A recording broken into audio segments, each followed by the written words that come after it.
Bokaro one विभाग द्वारा BSL के जमीन पर बिना अनुमति के भवन निर्माण करा दिया गया।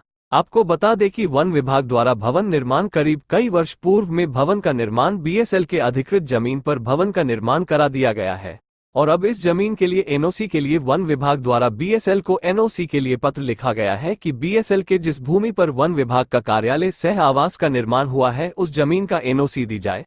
इस मामले को लेकर जब वन विभाग के अधिकारी वन प्रमंडल रजनीश कुमार से बात किया गया तो उन्होंने बताया कि इस भवन का निर्माण कई वर्ष पूर्व में ही कराया गया है। भवन निर्माण से पहले से बीएसएल को विभाग द्वारा कई बार एनओसी के लिए पत्र लिखा गया और अभी कुछ दिन पहले भी पत्र लिखा गया है, पर अभी तक बीएसएल के तरफ से कोई सकारात्मक पहल नहीं हुआ।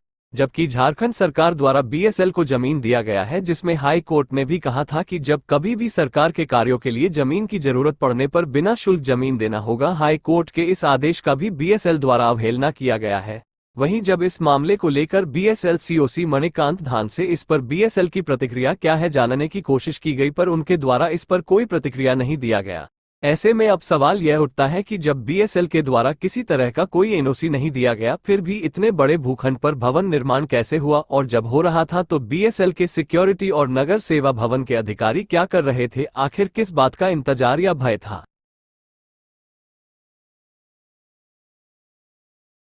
सर, सेल के भूमि पर जो मतलब वन विभाग का मकान बना है, इस पर आप क्या कहेंगे?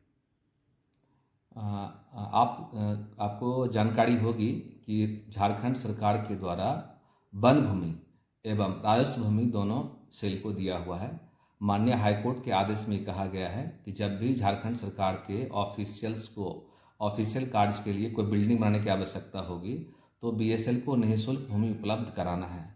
माननीय हाईकोर्ट के न्यायालय के आलोक में ही चूँकि हम लोग को बिल्डिंग बनाना था, बिल्डिंग 2017-18 के आसपास रेंज कैंपस बना हुआ है, तो उसी की बात है। जहाँ तक एनओसी की बात है, एनओसी देना उनका कार्य है। 2-3 साल तक पत्र लिखा गया उनको, 2016-17 के आसपास जब कम्युनिकेशन में देख पाता हूँ तो 8 साल पहले का मामला है। 3 साल तक उनको पत्र लिखा गया है, उनके तरफ से कोई प्रतिक्रिया नहीं आना, ये उनकी जवाबदेही है। इसमें हमारे तरफ से या वन विभाग की तरफ से कोई लैप्सेस नहीं है और बिल्कुल नियमबद्ध कोई काम किया गया है। मतलब आप बीएसएल के तरफ से नेग्लिजेंस माना जा सकता है इसको, कि आपके द्वारा विभाग के द्वारा बार बार पत्र लिखना और जगह के लिए मांग करना और उधर से नहीं मिलना, इसमें बीएसएल की लापरवाही मानी जा सकती है? तो हर किसी के ऑफिस का एक टाइमलाइन होता है। विद इन टाइमलाइन अगर कोई काम हम नहीं करते हैं तो ये तो आप समझ सकते हैं कि तब किसका ड्यूटी क्या होता है। तो जिसका जो ड्यूटी है, अगर कोई अपना ड्यूटी नहीं करते तो इसकी खुद जिम्मेदार होंगे। अगर कभी हाईकोर्ट पूछता है तो उनकी जिम्मेदारी होगी। हम लोग का जो अपना ड्यूटी है वो अपने अपने टाइमली हमने अपना पत्राचार किया है। हमने अपने पत्राचार में कोई कमी नहीं किया है। अब अगर सर बीएसएल कहता है कि नहीं उसको हटाया जाए तो फिर क्या होगा?